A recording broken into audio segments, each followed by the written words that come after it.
Hi everyone, welcome to खुशी की दुनिया। रोज हजारों ब्रांड लॉन्च किए जाते हैं और उनमें से मुश्किल से 1% ही लोग सक्सेसफुल हो पाते हैं। और उनमें से ज़्यादातर लोग तो शुरू होने से पहले ही फेल हो जाते हैं। आपको क्या लगता है कि ऐसा क्यों होता है? और बड़े से बड़ा ब्रांड गलत कदम उठाने पर या गलत प्रोडक्ट लॉन्च करने पर कैसे सक्सेसफुल बना रहे? तो आज की यह बुक समरी हमें सिखाएगी कि हम इफेक्टिव ब्रांडिंग कैसे अप्लाई कर सकते हैं। और इसमें हमको Coca Cola, Kellogg's, Harley Davidson, Tommy Hilfiger और कई सारी कंपनीज के सक्सेस और फेलियर के बारे में भी जानेंगे। तो चलिए स्टार्ट करते हैं आज की समरी। तो आज की बुक समरी की बात की जाए तो आज की बुक समरी है ब्रांड फेलियर, जिसे लिखा है मैट हैक ने। तो आज की दुनिया में बल्कि कंपनी के बारे में बताने और उसे पहचान दिलाने में बहुत बड़ा रोल निभाती है ब्रांड। ये देखा गया है कि लगभग 90% कंपनीज लॉन्च के 5 साल में ही फेल हो जाते हैं। आपको क्या लगता है, ऐसे क्या कॉमन गलतियां होंगी जिनकी वजह से कंपनी फेल हो जाती है? क्या वाकई में कोई तरीका है जिससे हम इन गलतियों से बच सकते हैं? हाँ, इसका जवाब हाँ है। एक रास्ता है जिससे हम जब भी ब्रांडिंग की बात आती है तो कई कंपनियों ने गलतियां की है। इन गलतियों को पहचानना और उनसे बचना ही सक्सेसफुल होने में हेल्प करेगा। एक बार ब्रांड बन जाने के बाद इसे बहुत ही ध्यान से संभालने की जरूरत होती है, क्योंकि छोटी सी गलती भी ब्रांड की पहचान को बिगाड़ सकती है। तो इस समरी का एम है कोका कोला, केलॉग जैसे बहुत सारी बड़ी बड़ी कंपनीज, जिन मल्टी मिलीनियर कंपनीज के एग्जाम्पल से यह बताना कि ब्रांडिंग से जुड़े कौन से स्टेप्स हमको नहीं लेने। हालांकि कहानियां बताती है कि फेलियर से पूरी तरीके से बचा तो नहीं जा सकता है, पर उनके एग्जाम्पल्स हमको इस एरिया की मुश्किलों की पहचान करने में हेल्प कर सकती है और हम इसको खुद को इस मुश्किलों से बचा सकते हैं। इन सबको ध्यान में रखते हुए चलिए जर्नी को स्टार्ट करते हैं। सबसे पहला चैप्टर है क्लासिक फेलियर। कई लोगों का सोचना है कि किसी भी कंपनी के कामयाबी के पीछे उसका प्रोडक्ट होता है, लेकिन इनकी सोच गलत है। किसी भी कंपनीज की सक्सेस में उसके प्रोडक्ट का तो हाथ होता ही है, लेकिन सबसे मेन चीज़ होती है ब्रांडिंग। अच्छा, ये बताइए आपको क्या लगता है कि कोई कंपनी अपने ब्रांडिंग और ब्रांड वैल्यू पे अगर फोकस नहीं करती है तो क्या होगा? जब कोई कंपनी जब ओरिजिनल प्रोडक्ट बेचती है, अपने कॉम्पिटिटर को कॉपी करते हुए नया ओरिजिनल प्रोडक्ट बेचने के लिए कोशिश करती है, तो आपका इस बारे में क्या ख्याल है? बिल्कुल, आपने ठीक समझा। जब भी कोई कंपनी ओरिजिनल होने के बजाय कुछ और करती है तो अक्सर फेल हो जाती है। ये अक्सर ज़रूरी है कि हमको अपने ब्रांड के वैल्यूज को समझना पड़ेगा और हमें उन्हें समझने की कोशिश करनी पड़ेगी। अपनी कंपनीज के ब्रांड और वैल्यूज के ओरिजिनलिटी के साथ में खेलना सबसे बड़ी गलती है और हमको यही नहीं करना है। लेकिन अगर हम पहले ही यह गलती कर चुके हैं तो इसके निकलने का कोई रास्ता है? तो सबसे पहले सबसे पॉपुलर सॉफ्ट ड्रिंक की कंपनीज ने अपने जब ओरिजिनल वैल्यू को बदलने की कोशिश की तो उस कंपनी को काफ़ी नुकसान झेलना पड़ा था। उन्होंने अपने ब्रांड वैल्यूज़ के साथ में खिलवाड़ किया और अपने कॉम्पिटिटर की नकल करने की कोशिश की। ये कंपनी थी कोका कोला, जो बहुत लंबे टाइम तक अपने एक कामयाब कंपनी रही थी। 1985 ने यह जब अपने सबसे पॉपुलर ड्रिंक को न्यू कोक नाम की एक नए ड्रिंक के साथ में बदलने का डिसीजन लिया। इसके पीछे की वजह थी competitor Pepsi Cola. Competitive company के इस फैसले को पूरी तरीके से समझने के लिए और एक एग्जाम्पल देखते हैं। कोका कोला का मेन कॉम्पिटिटर पेप्सी कोला नाम का ब्रांड था। उनके बीच में काफ़ी लंबे टाइम से कंपटीशन चल रहा था। ये सब सेकेंड वर्ल्ड के फौरन बाद यानी कि 1950 में शुरू हुआ था।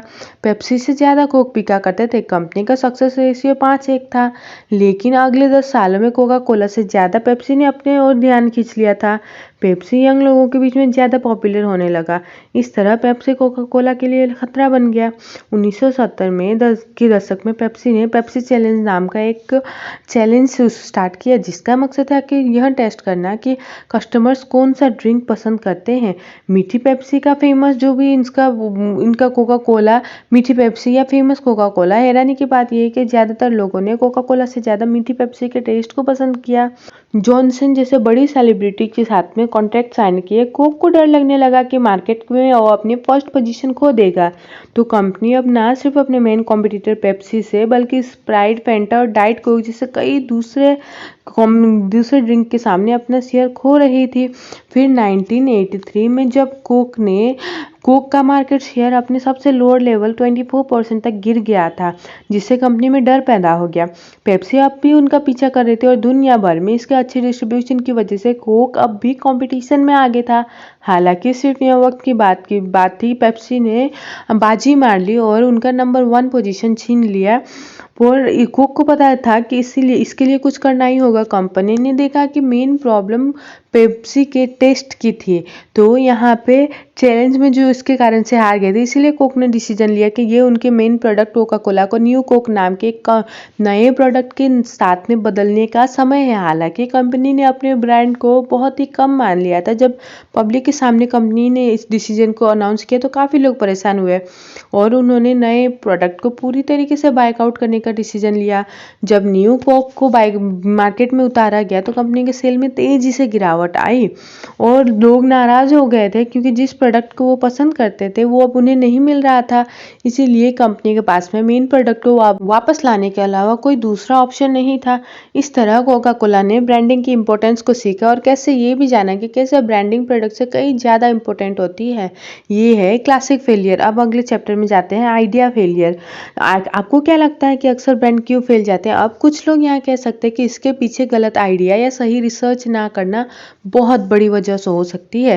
तो ऐसा एक्चुअली में सही है। ऐसा अक्सर तब होता है जब कोई ब्रांड अपने कंपनी में अपनी तरीके से बनाने के लिए कोशिश करता है। अभी चल रहे प्रोडक्ट पे कोई नया ट्विस्ट देने की कोशिश करने से ब्रांड फेल भी हो सकता है। आजकल ब्रांडिंग सिर्फ प्रोडक्ट के बारे में नहीं, ये ब्रांड के बारे में जानने की भी है। सबसे बेस्ट ब्रांड भी कस्टमर को कोई ऐसी चीज़ नहीं खरीदवा सकता जिन्हें वे खुद खरीदना नहीं चाहते। अब आप पूछ सकते हैं कि कंपनीज ऐसे प्रोडक्ट बनाती ही क्यों है जब उनको पता है कि उनका प्रोडक्ट फेल होने जा रहा है? इसकी वजह एकदम साफ है।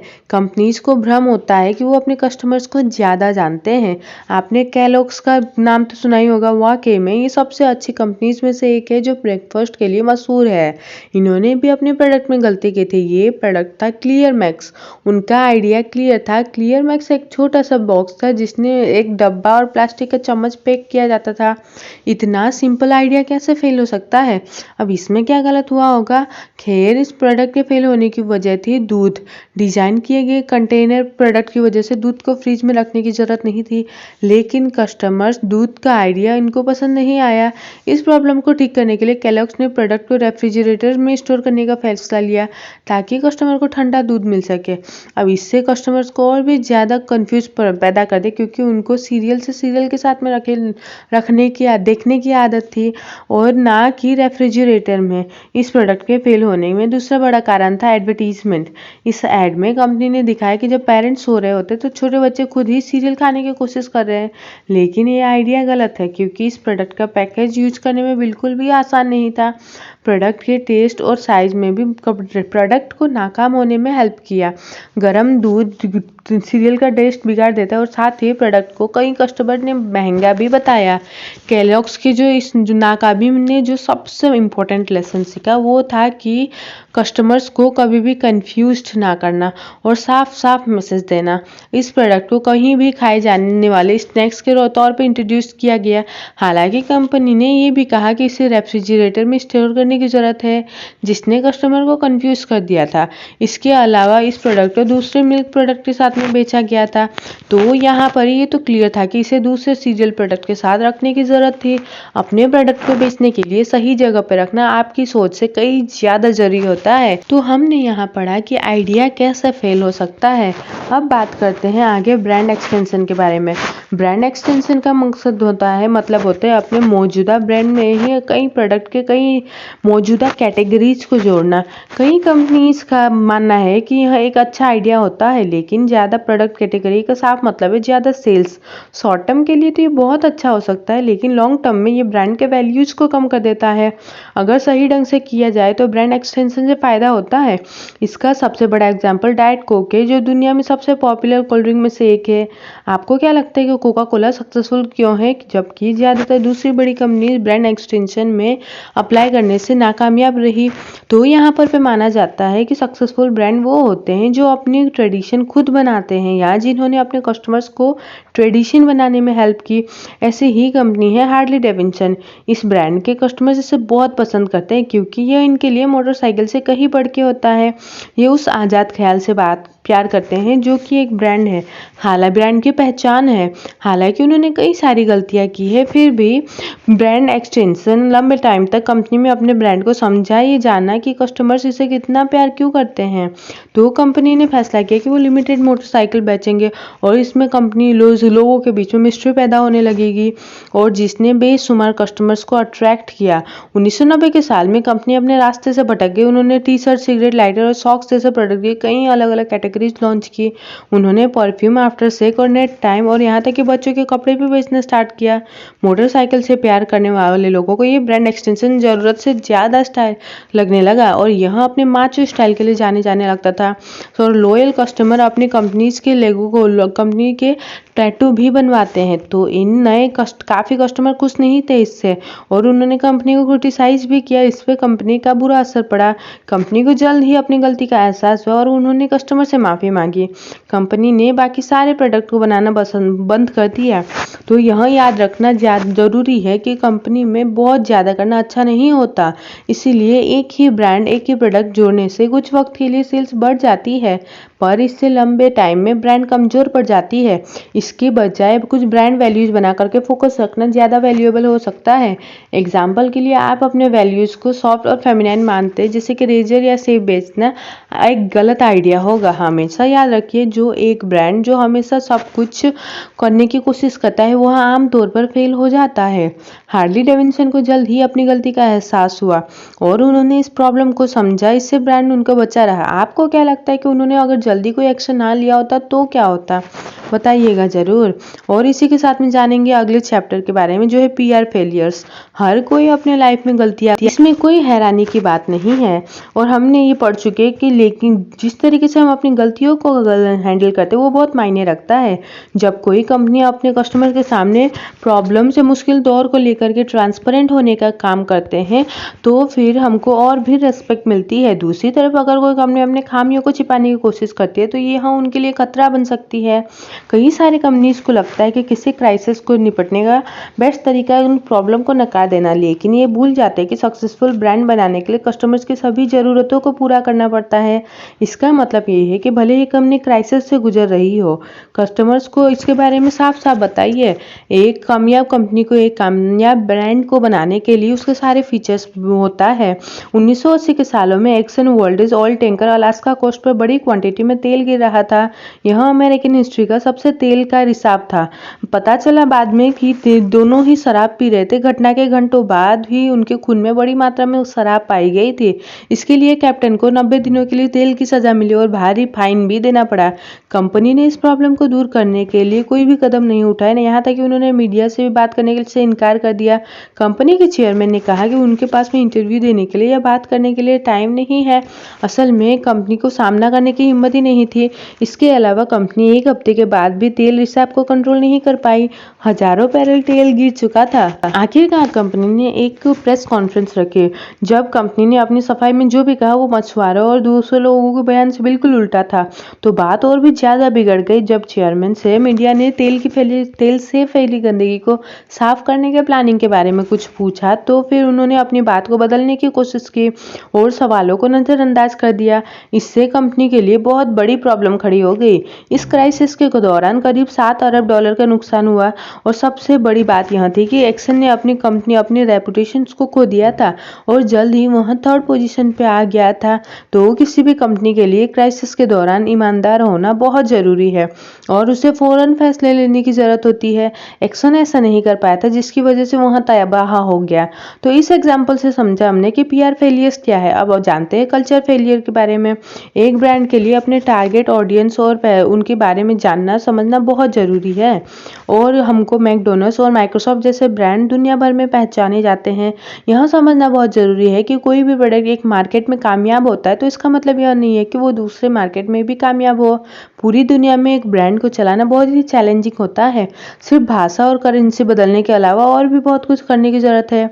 ब्रांड की कामयाबी तय करने में कल्चर का भी बड़ा हाथ है। किसी भी ब्रांड में कोई भी इंटरनेशनल मार्केट को समझना दोनों ही बहुत जरूरी है। आपको क्या लगता है किसी रेगिस्तान के देश में जैकेट की कंपनी खोलने का फैसला करती है तो क्या होगा। यह है कल्चर फेलियर का एक एग्जाम्पल। कैलॉग्स का सीरियल अमेरिका और ब्रिटेन के मार्केट में बहुत पॉपुलर है, इसीलिए कंपनी को लगा कि इंडिया में भी उन्हें इतनी ही सक्सेस मिलेगी। लेकिन कैलॉग्स भूल गया कि इंडिया में ब्रेकफास्ट का कल्चर बिल्कुल अलग है। इंडिया में ब्रेकफास्ट का कल्चर रोटी सब्जी का कल्चर है और उनका आइडिया इंडियंस के लिए काफ़ी नया था, इसीलिए कैलॉग्स का प्रोडक्ट यहाँ इंडिया में फेल हो गया। इसके अलावा प्राइस ने भी इसमें बहुत इंपॉर्टेंट रोल निभाया। कैलॉग्स कॉम्प्लेक्स अपने कॉम्पिटिटर के प्राइस के हिसाब से थोड़ा ज़्यादा था। ज़्यादातर लोग इस सीरियल को खरीद रहे थे, वो उसे कभी कभार ही खरीदते थे, लेकिन कंपनी को अब भी अपने प्रोडक्ट पे भरोसा था और इन्होंने बिना रिसर्च किए अपने दूसरे प्रोडक्ट को भी लॉन्च करने का रिसर्च निर्णय लिया। और अगले 10 सालों में हनी क्रंच बहुत सारे प्रोडक्ट को इंडियन मार्केट में लॉन्च किया गया। जैसा कि हमने अंदाजा लगा लिया होगा कि ये सभी उससे ही फेल होने लगे। कैलॉग्स ने आम, नारियल जैसे और गुलाब जैसे फ्लेवर को भी लॉन्च किया और देश के परंपरा के साथ में फिट होने की कोशिश की, जो कि बहुत बड़ी गलती साबित हुई। लेकिन कंपनी अभी भी हार मानने को तैयार नहीं थी और उन्होंने बिस्किट को सीरियल के तौर पर बेचने की कोशिश की, जो कि बहुत बुरा आइडिया था। बिस्किट बच्चों में पॉपुलर हो गए, जिसकी मेन वजह थी कि कम मार्केट कॉस्ट। हालांकि मेन कैटेगरी अब भी नाकाम थी। आपको क्या लगता है कि इंडियन मार्केट में इतनी बड़ी कंपनी के नाकाम होने की सबसे बड़ी वजह क्या थी? टेस्ट या कल्चर। इंडिया का कल्चर यूरोप या अमेरिका से बहुत अलग है। इंडियंस के प्रोडक्ट खरीदने की आदत और उनका टेस्ट बहुत अलग है। इसके अलावा इतने बड़े और अलग अलग कल्चर से भारी देश में सक्सेस पाना बहुत मुश्किल हो सकता है। कैलॉग्स को बड़ी कामयाबी मिल सकती थी या फिर कम से कम उसके लाखों के पैसे बच सकते थे अगर उसने पहले ही मार्केट रिसर्च की होती तो। साथ ही लोकल कॉम्पिटिटर को कम समझना उनकी बहुत बड़ी गलती थी। आप किसी भी देश के कल्चर को बदल तो नहीं सकते, लेकिन हम उनके कल्चर में फिट हो सकते हैं। मैकडोनल्ड, नाइकिल्स या माइक्रोस इंटरनेशनल ब्रांड का यही सीक्रेट है। और इसी के साथ अगले चैप्टर पे गौर फरमाते हैं रीब्रांडिंग फेलियर्स। और अगर इसकी बात किया जाए तो फिर हर कंपनी आखिर में पुरानी हो जाती है और वक्त के साथ साथ अपना वैल्यू खो देती है। क्या आपको लगता है कि कोई भी कंपनी हमेशा के लिए कामयाब रहती है? अगर वो टॉप पोजीशन पे पहुंचने के बाद कभी कोशिश ना करने का फैसला करे तो टेक्नोलॉजी के तेजी से बदलने के साथ रोज बहुत सारे ब्रांड आते हैं। इसका मतलब है कि पहले से मौजूद लोगों के लिए बहुत कंपटीशन है। एक कंपनी को हमेशा आसपास के ट्रेंड के बारे में पता होना बहुत ज़रूरी है और अपने सक्सेस को बनाए रखने के लिए अपने कस्टमर्स के बीच एक्साइटमेंट पैदा करते रहना चाहिए। आपको क्या लगता है कि ऐसा कैसे किया जा सकता है? तो इसका जवाब है रीब्रांडिंग। रीब्रांडिंग का मतलब है ब्रांड को चेंज करना या उसे इस तरीके से अपनाना कि ताकि वो नए जनरेशन वाले लोगों के लिए यंग और काम का बना रहे। इसको हासिल करने के लिए ब्रांड का लोगो या फिर ब्रांड के पूरे आइडिया को ही अपनाया जा सकता है। और टॉमी हिल्फिगर सबसे फेमस डिजाइनर कपड़ों के ब्रांड में से एक है, जिसके बारे में हमने जरूर से सुना होगा। ये मार्केट में काफ़ी सारे लंबे टाइम से मौजूद है। 1990 के शतक से ही ये ब्रांड कंपनी यंग लोगों की पसंद बन गई थी। हालांकि साल 2000 में कंपनी के शेयर प्राइस काफ़ी घटने लगे। इसके पीछे क्या वजह हो सकती है? किसी भी तरीके की कोई भी मुसीबत का कोई भी इशारा ना मिलने के बावजूद शेयर प्राइस में गिरावट क्यों आई? तो इस गिरावट का मेन रीजन था कंपनी का लोगो। 1999 में कंपनी ने सोचा कि कस्टमर को इस लोगो को पसंद नहीं आता है क्योंकि वो बहुत ही सिंपल था। इसीलिए कंपनी ने तय किया कि लोगो के साइज को छोटा किया जाए ताकि वो बेहतर लगने लगे। टॉमी हिल्फिगर ने अपनी इनसिक्योरिटी की वजह से कंपनी के वैल्यू को छोड़ दिया और यहाँ पे कंपनी ने ट्रेंड्स को फॉलो करना स्टार्ट किया। लेटेस्ट कपड़े बनाने लगे और रन फलन या गैप जैसे कंपनी के कैटेगरी में आने लगा। धीरे धीरे कंपनी ने अपने लोगों को इस्तेमाल करना छोड़ दिया। उन्हें लगा कि इससे इसके कस्टमर पर कोई असर नहीं पड़ेगा। 1999 ने रेड लेबल लॉन्च किया जिसका कोई लोगो नहीं रखा गया। इसके अलावा इसका प्राइस भी बहुत ज़्यादा था। एक नॉर्मल टॉमी कस्टमर के लिए बहुत महंगा साबित होने लगा, वो भी बिना ब्रांड के। और अपना स्टॉक खोलना ऐसे जगह पे जहाँ पे कोई सेल ना हो, तो ऐसे गलती की वजह से पुराने तरीकों पे वापस जाने का डिसीजन लिया। लेकिन ये ट्विस्ट के साथ में इससे कंपनी एक बार फिर से अपनी टॉप में आ गई। ब्रांड के लोगों को कम जरूरी मानना बहुत बड़ी गलती हो सकती है। अपनी कंपनी की पहचान और उसके वैल्यू से कभी अलग नहीं होना चाहिए क्योंकि यही ब्रांड की पहचान होती है। और इसी के साथ टाइम हो गया एक बार फिर से दोहराने का कि एग्जैक्टली एग्जैक्टली हमने क्या क्या सीखा, यानी गलतियां हमारी ब्रांड की थी लेकिन हमारे लिए क्या लर्निंग है, क्या नहीं करना है, क्या करना है। तो मुद्दा मामला ऐसा है कि ब्रांडिंग कहीं मार्केट की स्ट्रैटेजी है जिसका यूज कंपनी को किसी दूसरी कंपनी से अलग होने के लिए, एक अलग पहचान दिलाने के लिए ही किया जाता है। इसे कंपनी के डिजाइन और नाम से लेकर के कस्टमर एक्सपीरियंस और प्रोडक्ट की क्वालिटी शामिल होती है। तो इस समरी में यहाँ सीखा हमने कि यहाँ क्यों जरूरी है और ये कंपनी के क्यों कामयाबी और नाकामयाबी में इतना बड़ा रोल निभाती है। तो चलिए इस समरी से सीखे गए कुछ दूसरे लेसन्स के बारे में भी पढ़ते हैं। सबसे पहले अपने क्लासिक फेलियर के बारे में जाना। ये बताता है कि जब कोई कंपनी अपनी कंपटीशन की वजह से अपने ओरिजिनल प्रोडक्ट, ओरिजिनल वैल्यू को बदलने की कोशिश करती है तो वो कैसे फेल हो जाती है। हमने ये भी जाना कि जब कोई कंपनी अपने ब्रांडिंग पर ध्यान फोकस नहीं करती और ब्रांडिंग के वैल्यूज को अंडर एस्टिमेट करती है तो कैसे वो बुरी तरीके से फेल हो जाती है। दूसरा हमने आइडिया के फेलियर के बारे में जाना। कंपनियां इसका सामना तब करती है जब उन्हें भ्रम होता है कि जब वो फील करते हैं कि वो अपने कस्टमर्स को बहुत अच्छी तरीके से जानते हैं और प्रोडक्ट बनाने से पहले सही रिसर्च करना और उस प्रोडक्ट के बारे में कोई कंफ्यूजन पैदा ना करना बहुत जरूरी है। तीसरा हमने ब्रांड एक्सटेंशन के बारे में जाना जो लॉन्ग टर्म में ब्रांड के वैल्यूज को कम कर सकता है। हमने जाना कि अपने ब्रांड को कुछ खास वैल्यू के साथ में जोड़ना कितना जरूरी होता है और कैसे इन वैल्यूज पर हमेशा फोकस रखना चाहिए। चौथा हमने पीआर यानी पब्लिक रिलेशन के फेलियर के बारे में जाना। गलतियां किसी से भी हो सकती है लेकिन हम उस गलती को कैसे हैंडल कर सकते हैं, यही बात हमारी कंपनी या ब्रांड के वैल्यू को आगे बढ़ाती है। कंपनी के खामियों को छिपाने की कोशिश करने के बजाय हमेशा अपने कस्टमर के साथ ईमानदार रहने की कोशिश करें। पांचवा हमने फेलियर के बारे में जाना। किसी भी प्रोडक्ट को लॉन्च करने से मार्केट रिसर्च करना बहुत जरूरी है। किसी ब्रांड के कामयाबी तय करने का कल्चर का बहुत कंट्रीब्यूशन रहता है। अगर किसी ब्रांड को मार्केट की सक्सेस मिली तो इसका मतलब ये नहीं है कि वो दूसरे मार्केट में भी सक्सेसफुल होगा। और आखिर में रीब्रांडिंग के बारे में जाना। हमने सीखा कि नई टेक्नोलॉजी और ट्रेंड के हिसाब से चलना बहुत जरूरी है। नए जनरेशन तक पहुंच बनाना सक्सेस के लिए बहुत इंपॉर्टेंट है। कोई भी कंपनी रातों रात सक्सेसफुल नहीं बनती, ये भी गलतियां करते हैं लेकिन जरूरी बात यह है कि इन गलतियों से सीखना चाहिए। ये समझना बहुत जरूरी है कि ध्यान दिया जाए तो इन गलतियों से आसानी से बचा भी जा सकता है। ये काफी हैरानी की बात है कि कैसे ब्रांडिंग हमको ऊंचाइयों में पहुंचाने के लिए हेल्प कर सकती है। एक स्ट्रॉन्ग ब्रांड हमको सक्सेसफुल होने का बड़ा मौका देती है। तो इस नॉलेज के साथ में हम एक सक्सेसफुल ब्रांड बनाने के सफर में शुरू करने के लिए रेडी हो गए हैं। और इसी के साथ में ये समरी यही होती है। तो खत्म। क्या कहना है आपको इस समरी के बारे में, ब्रांड के बारे में, उनकी गलतियों के बारे में, और आपको क्या लगता है कि आपने भी कभी कुछ ऐसा किया या फिर आप ऐसा नहीं करने वाले हैं। अपनी कंपनी को लेकर के आपके क्या आइडियाज है जरूर शेयर करिएगा। इसी के साथ आगे कोई समरी सुनना चाहते हैं तो भी लिख भेजिए नाम उसका। बाकी आपका ढेर सारा प्यार मोहब्बत दे सकते हैं, भेज सकते हैं। तो मिलते हैं फिर से वो और नई समरी के साथ में। रखिए अपना ढेर सारा ख्याल, हमेशा खुश रहिए, मुस्कुराते रहिए। जय हिंद।